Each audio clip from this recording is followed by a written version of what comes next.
એક બહુ જ સરસ અંગ્રેજીની કહેવત જે મને અતિ પ્રિય છે, હું તમારી સાથે આજે શેર કરું છું. Until I can run, I will run.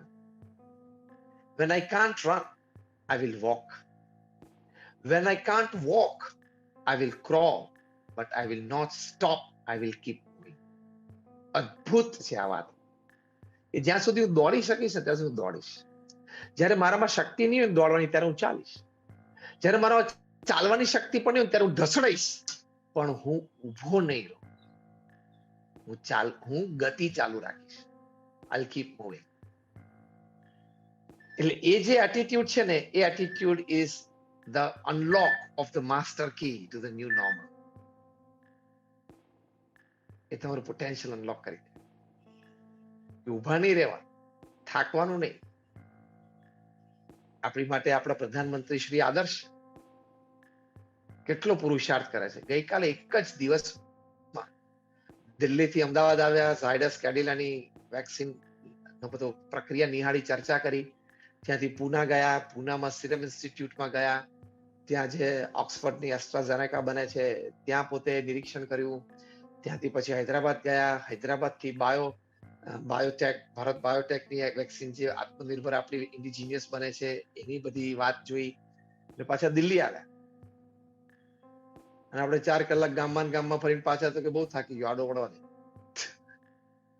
70 વર્ષની ઉંમરે આટલી મોટી જવાબદારી એક જ દિવસમાં દિલ્હી, અહેમદાબાદ, પુણે, હૈદરાબાદ એન્ડ દિલ્હી. અને પાછી ગઈકાલે આ જ ટ્રીપમાં એમણે ઇંગ્લેન્ડના પ્રાઇમ મિનિસ્ટર બોરિસ જોન્સન સાથે ટેલી મીટિંગ કરી છે, જેમાં બંને જણાએ કોરોના વેક્સિન, કારણ કે ઇંગ્લેન્ડની જે ઓક્સફર્ડ પૂનામાં બને છે, એટલે પૂનામાં જોઈને આવ્યા એટલે તરત બોરિસ જોન્સન સાથે વાત કરી અમે ઇંગ્લેન્ડના પ્રાઇમ મિનિસ્ટર સાથે. વેક્સિનની ચર્ચા કરી, ક્લાઇમેટ ચેન્જની ચર્ચા કરી અને ઇન્ડો પેસિફિક રિજનમાં સિક્યુરિટી કન્સર્ન્સની બધી વાત કરી. તો કેટલું બધું થઈ શકે છે 70 વર્ષે. અને આપણે 35, 40, 45 થયા હોય ને મારાથી નહીં થાય, મને નહીં ફાવે, મને આમાં મજા નથી આવતી, મને તો આમાં કોઈ સપોર્ટ જ નથી, હવે મારાથી કાંઈ નહીં થાય. એનાથી કઈ બીજું શીખ્યો છો જ નહીં. આઈ એમ જસ્ટ જોકિંગ. આપણે કઈ એવું છે નહીં કે એવું કઈ આક્ષેપ નથી કરતો. આપણે જનરલ માનસ અને આપણા જનરલ એટીટ્યુડની હું બધા ઇન જનરલ વાત કરું છું. તો જો આપણે આવી રીતે વિચારથી, આવા અભિગમથી હારવાનું નહીં, થાકવાનું નહીં. તમે બધે કદાચ પ્રમુખ સ્વામી મહારાજના દર્શન કર્યા હશે અથવા તો એમનું નામ સાંભળ્યું હશે. He was a one man show, one man organisation. હું જે સંસ્થામાંથી આવું છું, BAPS સ્વામિનારાયણ સંસ્થા, એ દુનિયાની એક અવ્વલ નંબરની સંસ્થા છે. દુનિયાની ટોપ 10 NGOs માંથી અમારી સંસ્થા છે. We are operating in 60 countries of the world. તમે અક્ષરધામ જોયું છે બધા, ગાંધીનગર કે દિલ્હી, એમાં નાના મોટા અમારા 1400 કેમ્પસ છે all over world. Hospital, hostel, schools, colleges, સંસ્કાર કેન્દ્ર, સંસ્કાર મંદિર, હરિમંદિર, અક્ષરધામ, આ બધું 1400 કેમ્પસ પ્રમુખ સ્વામી મહારાજ એકલાથી ઉભા કર્યા. એઝ અ CA કે એઝ અ કોસ્ટ એકાઉન્ટન્ટ તમારી પોતાની એક રૂમની ઓફિસ પણ ઊભી કરવી હોય તો you know what it takes. Am I right or no? તો પ્રમુખ સ્વામી મહારાજ 45 વર્ષ ગુરુ પદે રહ્યા. 45 વર્ષમાં પ્રમુખ સ્વામી મહારાજની એવરેજ એટલે કે 1400 ઇન્સ્ટિટ્યૂટ્સ બાંધ્યા એટલે એવરેજ શું આવી ખબર પડી? દર 15મા દિવસે 45 વર્ષ સુધી પ્રમુખ સ્વામી મહારાજ એક જમીન નવી ખરીદી. એ જમીન લીગલી ક્લિયર કરી લોકલ ગવર્મેન્ટ બોડીઝમાંથી. એ જમીન ઉપર શું કરવું? હોસ્પિટલ કરવી, હોસ્ટેલ કરવી, સ્કૂલ કરવી, કોલેજ કરવી, ગૌશાળા કરવી, પછી સંસ્કાર કેન્દ્ર, સંસ્કારધામ બનાવવું, શું કરવું એ નક્કી થયું. પછી એનું કન્સ્ટ્રક્શન એટલે કે આર્કિટેક્ટ એના પ્લાન્સ ડિઝાઇન કર્યા. પ્લાન્સ લોકલ ગવર્મેન્ટ બોડીઝમાંથી પાસ થયા. એની માટેનું મોટામાં મોટું ફંડ રેઝિંગ એ પણ થયું. પછી ત્યાં ખાતમુહૂર્ત થયું. પછી ટેન્ડર્સ આઉટ થયા. પછી ટેન્ડર બિડિંગ ફાઇનલ થયું. પછી કન્સ્ટ્રક્શન ચાલુ થયું. આખું સંસ્થા 2 માળ 3 માળ 4 માળની જે કઈ સંસ્થાથી બંધાઈ ગઈ. ઉદ્ઘાટન સમારોહ થઈ ગયો. એ સંસ્થા લોકોને અર્પણ થઈ ગઈ. અમે આખી તમને કહાની વર્ણવીને દર 15મા દિવસે પ્રમુખ સ્વામી મહારાજે કરી છે 45 વર્ષ સુધી. તમારા CA ફ્રેટર્નિટીમાં કોઈક એવો હોય કે દર મહિને એક નવા શહેરમાં ઓફિસ ખોલતો હોય, દર મહિને. હવે છે નહીં, હું કલ્પનાની જ વાત કરું છું, પણ ધારો કે એવું કોક હોય તો તમારી માટે એ વ્યક્તિ કેવડી થઈ જાય. આજે પૂનામાં એક ઓફિસ ખોલી, કાલે નાસિક, 1 મહિના પછી નાસિકમાં ખોલે, 1 મહિના પછી મુંબઈમાં ખોલે, 1 મહિના પછી જયપુરમાં ખોલે, 1 મહિના પછી લખનઉમાં ખોલે, 1 મહિના પછી અમદાવાદમાં ખોલે, 1 મહિના પછી ચેન્નાઈમાં ખોલે. દર મહિનાની 1લી તારીખે એક નવી ઓફિસ ખોલતો હોય અને 5-5, 7-7, 10-10 નો સ્ટાફ રાખતો હોય, તેનું તંત્ર, વહીવટ, વ્યવહાર કેવડો કહેવાય. આ તો દર મહિને એક એનજીઓ ઊભી કરી. અરે દર 15મે દિવસે પ્રમુખ સાંઈ મહારાજે 45 વર્ષ સુધી કયા એટીટ્યુડ થી પ્રમુખ સાંઈ મહારાજ કામ કરતા હશે. એટલે મેં કહે છે કે he was a one man organization, એક વ્યક્તિ સંસ્થા. તો અહીંયા મારે એ પુટ ફોરવર્ડ મુદ્દો કરવો છે, to unlock the potential, to unlock the master key to the new normal. એ કે don't fall back, keep moving. હાર તો તમે સ્વીકારો છો ત્યારે નક્કી થાય છે. જ્યાં સુધી તમે સ્વીકારતા નથી ત્યાંથી હાર નક્કી ક્યાં થાય છે? એમાં રાઈટ ઓર રોંગ? હાર તો આપણે જે દિવસે સ્વીકારીએ તે દિવસે આપણી હાર થાય છે ને. જ્યાં સુધી આપણે હાર સ્વીકારતા નથી ત્યાં સુધી હારેલા છીએ જ નહીં. ચાલતા ચાલતા તમે લપસીને પડી જાઓ ને એ ગુનો નથી, પણ પડ્યા પછી ફરી વખત ઊભા થઈને દોડવાની તૈયારી ના બતાવો ને એ ગુનો છે. It's a crime. So falling is not a crime. હા, માણસ છે, ચાલતા ચાલતા લપસી પણ જાય, પડી પણ જાય. Falling is not a crime, but your denial of getting up and starting again is a crime. પછી એ ગુનો છે. Do you agree with me or not? તો કહેવાની વાત એ છે કે ડોન્ટ ફોલ બેક. હારવું નહીં, થાકવું નહીં, ગભરાવું નહીં, મૂંઝાવું નહીં. બીજી એક અગત્યની વાત છે, the master key to the new normal. તમને બધાને ફેમિલી લાઈફનો આનંદ આવ્યો, isn't it? લોકડાઉન પીરિયડમાં ઘણા બધાના મેસેજીસ તમને મળ્યા હશે કે યાર લગ્ન પછી 18 વર્ષે કદાચ 1 મહિનો સળંગ વાઈફ અને ચિલ્ડ્રન સાથે ઘરે રહ્યો. ઘણા બધાને તો ખબર પડી, ઓહો તારે આવી આદત પડી ગઈ છે. તે તો લોકડાઉનમાં ભેગા ત્યારે ખબર પડી. સારી નરસી બે, સારી આદત, નરસી આદત બધી ખબર પડી.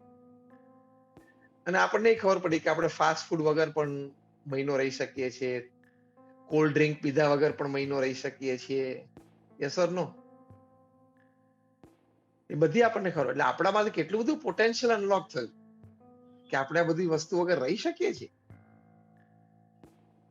એ તો અત્યાર સુધી આપણે ગાંડપણ હતું, ના ના યાર 5 દિવસથી ક્યાંય બહાર ગયો નથી, ચલો ફરવા જઈએ. એ તો આપણે ગાંડપણ હતું. બાકી મહિનો મહિનો લોકો ઘરે રહ્યા, ક્યાં ગાંડપણ કોઈને ઉપડ્યું? ગાંડા થઈ ગયા. એટલે સી, ફેમિલી લાઈફની તમને વેલ્યુ સમજાણી, ફેમિલી લાઈફનો તમને આનંદ આવ્યો, તો કન્ટિન્યુ ધેટ જોય. મારે તમને એ કહેવું છે, એ આનંદ તમે ચાલુ રાખજો. ચલો એટલો જ સમય તમે હવે ન આપી શકો, કારણ કે નોકરી, ધંધા, વેપાર જે કે રિસ્ટ્રિક્ટેડ રીતે શરૂ થયા છે અને તમે કરો છો. પણ તમને જે ટેસ્ટ આવ્યો, હાર્વર્ડ યુનિવર્સિટીએ લખ્યું છે કે એ લોકોએ સર્વે કર્યો કે લગભગ દુનિયાના 110 દેશોમાં, in more than 1 lakh families, principal question was સર્વેનો કે what according to you is the greatest joy upon this earth? તમારી દ્રષ્ટિએ દુનિયામાં, પૃથ્વી પર સૌથી મોટો આનંદ શું? ત્યારે તમને આશ્ચર્ય થશે કે લગભગ 67 થી વધારે ટકા લોકો એવું લખ્યું કે spending quality and quantity time with your near and dear ones is the greatest joy upon this earth. જે લોકો માટે તમને પ્રેમ અને આદર છે અને જે લોકોને તમારી માટે પ્રેમ અને આદર છે, એવા તમારા કુટુંબીજનો, એની સાથે ક્વોલિટી અને ક્વોન્ટિટી ટાઈમ કાઢવો એ પૃથ્વી પર સૌથી મોટો આનંદ છે. એ આનંદ તમે લોકડાઉનમાં મેળવ્યો. તો એને કઈ રીતે તમે કન્ટિન્યુ કરી શકો ને એ તમે વિચારો. That is the master key to the new normal. કે how can I continue the same joy with my family?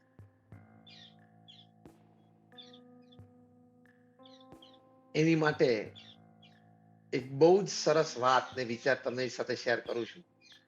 અને વાત અને વિચાર એ છે કે outside the house you may be anybody. તમે સીઓ છે, સીએ છો, કોસ્ટ એકાઉન્ટન્ટ છો.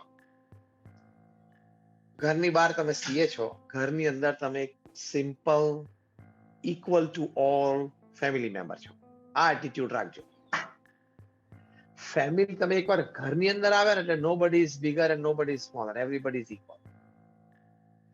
તમારે એવો ઈગો રાખવાનો જ નહીં કે ના એ તો હું પ્રિન્સિપલ બ્રેડ વિનર છું મારા ફેમિલીનો અને હું કમાઉં છું ને એટલા ઘરમાં બધા આનંદ કરે છે.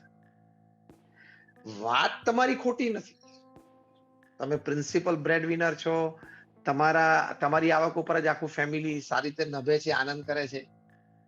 પણ એના લીધે જ ઘરમાં આનંદ છે એ વાત ભૂલ ભરેલી છે. તમે માનો છો કે તમારા વાઇફ ધારો કે she is a full time house maker, તે ઘર સારી રીતે સાચવે છે, ઘરના પરિવારજનોના સમય સાચવે છે, તે તમારા જેટલો જ રોલ ફેમિલી હેપીનેસમાં ભજવે છે, તમે માનો છો? યસ ઓર નો?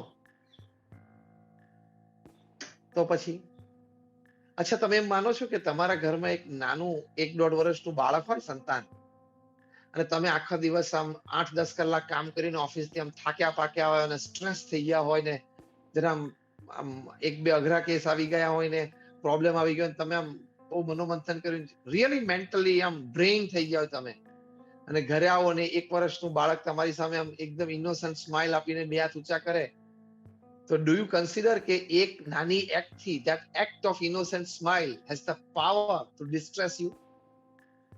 અને તમને અનુભવ પણ છે ને આ વાતનો હું બોલું છું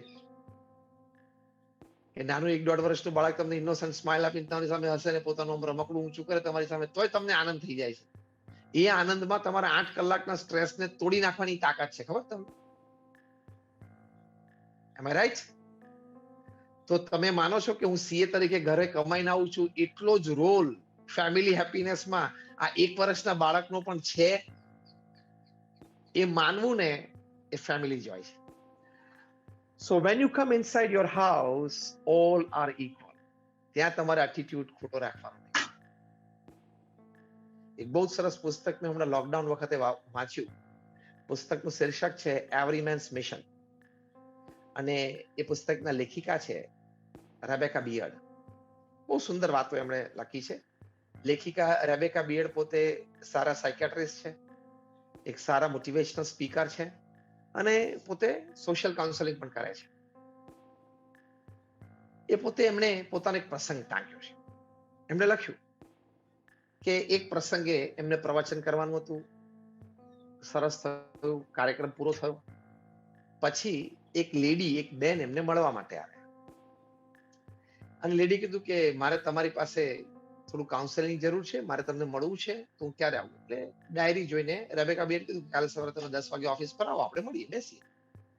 એટલે એઝ અ ક્લાયન્ટ પેલા બેન ત્યાં લેડી સવારે 9:45 પહોંચી ગયા, 10 વાગે એમની એપોઇન્ટમેન્ટ હતી, શરૂ થઈ. આ લેડી એમ કહું રેબેકા બિયર્ડને કે મને તણાવ બહુ રહે છે, સ્ટ્રેસ બહુ રહે છે, અને હું બહાર કામ કરું છું ઓફિસમાં ત્યારે નહીં, ઘરે આવું ને એટલે સતત સ્ટ્રેસ રહે છે, ટેન્શન રહે છે, એક્સપેક્ટેશન્સ રહે છે. એટલે રેબેકા બિયર્ડે કોઈ પણ સોશિયલ કાઉન્સેલિંગમાં અને સાયકેટ્રિસ્ટ હોય એટલે ઘણા બધા પ્રશ્નો તમને પૂછે ને તો જ એક ચિત્ર ક્લિયર થાય. એમણે પૂછ્યું કે તમારા ઘરમાં કમાવાનું કોણ? તો કે હું જ પ્રિન્સિપલ બ્રેડ વિનર છું, મારા પગાર ઉપર જ આખો ઘર ચાલે છે. ઓકે. પછી ઘણી બધી પ્રશ્નોત્તરીના અંતે રેબેકા બિયર્ડે માર્કઆઉટ કર્યું કે આ લેડીને એમ છે કે હું પ્રિન્સિપલ બ્રેડ વિનર છું એટલે ઘરમાં બધાય મારું માનવું જ જોઈએ, હું જ કમાઈને પૈસા ઘરમાં લાવું છું, એટલે ઘર ચાલે છે એટલે હું જ ઘરમાં મોટો, અને બધાય મારા અભિપ્રાય પ્રમાણે હાજ પાડવાની હોય. અને પછી કોઈ પિકનિકની વાત હોય, ટૂરની વાત હોય, કોઈ ખરીદીની વાત હોય, કોઈ બીજા પરિવારો કે સમાજમાં સંબંધોની વાત હોય, તો હું જે વાત કરું એ પ્રમાણે બધાય માન્ય રાખવાનું હોય. એવી સતત અપેક્ષા રહે છે, પણ એ અપેક્ષાઓ પૂરી ન પણ થાય, દરેકને વિચાર હોય, વ્યવહાર હોય, એના લીધે આ બેનને સ્ટ્રેસ રહે છે. એટલે રેબેકા બિયર્ડે કીધું કે હું તમને ગોલ્ડન સલાહ આપું, તો કે આપો ને, એની માટે તો આવી છું. તેમણે આ કહ્યું કે inside the family house everybody is equal. You can't expect extra respect. You should never expect extra timings from others.